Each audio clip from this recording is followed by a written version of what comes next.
Un choix stratégique vient de bouleverser l'équilibre de la défense aérienne occidentale. Le Danemark a écarté le système américain Patriot pour miser sur le système franco-italien SAMP-T, un contrat de plusieurs milliards de dollars qui marque un tournant inédit au sein de l'Alliance Atlantique. Comment une arme européenne longtemps critiquée a-t-elle réussi à s'imposer face au système américain considéré comme une référence mondiale? Abonnez-vous et partagez cette vidéo pour suivre les grandes évolutions de la défense mondiale. Pendant des décennies, la défense aérienne européenne a largement reposé sur des technologies américaines. Le Patriot incarnait cette domination, mais la dépendance à un matériel étranger posait une question stratégique majeure. Qui contrôle l'arme contrôle aussi une partie de la souveraineté militaire. C'est dans ce contexte que la France et l'Italie ont décidé, à la fin des années 80, de développer leur propre réponse avec le programme Aster. Le système SAMP-T, également appelé Mamba dans l'armée française, est né de cette ambition. Permettre à l'Europe de disposer d'une capacité autonome capable d'intercepter des avions, des drones et des missiles balistiques. Développé par le consortium Eurosam, réunissant MBDA et Thales, il repose sur une coopération industrielle franco-italienne unique. Le cœur du système est le missile Aster 30.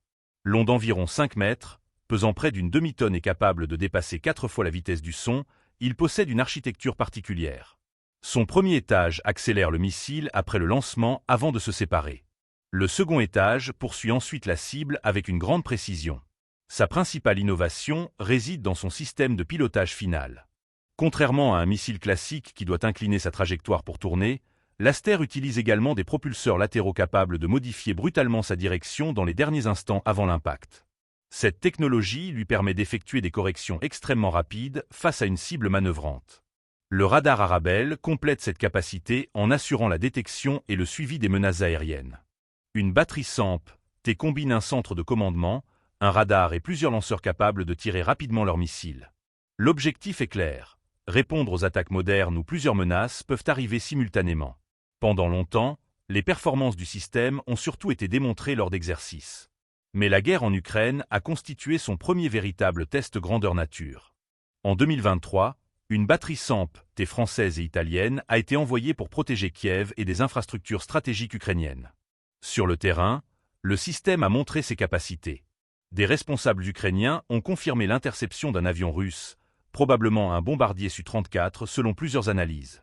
Les batteries ont également contraint l'aviation russe à maintenir davantage de distance, réduisant sa liberté d'action. Mais le conflit ukrainien a aussi révélé les limites de toutes les défenses aériennes modernes. Face à des attaques massives combinant drones, missiles de croisière et missiles balistiques, la question n'était plus seulement celle de la performance technique, mais celle des stocks disponibles. Un système extrêmement performant peut devenir vulnérable lorsqu'il consomme ses intercepteurs plus vite que l'industrie ne peut les remplacer. La production d'un missile moderne demande plusieurs années, alors que les offensives adverses peuvent utiliser des dizaines de projectiles en quelques heures.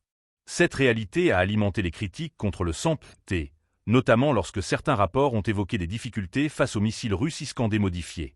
Pourtant, l'analyse complète montre une situation plus complexe. Les problèmes concernaient surtout certaines versions du missile et la saturation des défenses, pas un échec fondamental du concept. La démonstration est venue également de la mer Rouge, où des missiles Aster ont été utilisés dans des conditions réelles contre des menaces balistiques. Ces engagements ont renforcé l'idée que la technologie européenne possédait une réelle valeur opérationnelle. Face aux enseignements de la guerre en Ukraine, la France et l'Italie ont choisi d'accélérer la modernisation du système. Le nouveau SAMP-T améliore le radar, augmente les capacités de détection, renforce la résistance au brouillage et intègre des missiles plus performants. L'objectif est de mieux répondre aux attaques saturantes et aux menaces de nouvelle génération. C'est précisément cette évolution qui a changé la perception internationale du système. En septembre 2025, le Danemark a choisi le SAMP-T plutôt que le Patriot américain, malgré une proposition américaine évaluée à environ 8,5 milliards de dollars. Le contrat européen approche les 9 milliards de dollars.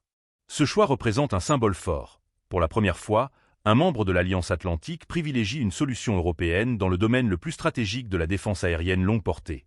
Le succès du SAMP-T illustre finalement une réalité nouvelle. Dans les guerres modernes, la victoire ne dépend plus uniquement de la qualité d'une arme, mais aussi de la capacité industrielle à produire rapidement les équipements nécessaires. La bataille se joue désormais autant dans le ciel que dans les usines. Le système franco-italien n'a donc pas seulement gagné un marché. Il est devenu un symbole de l'ambition européenne de reprendre le contrôle de sa propre défense face aux défis militaires du futur.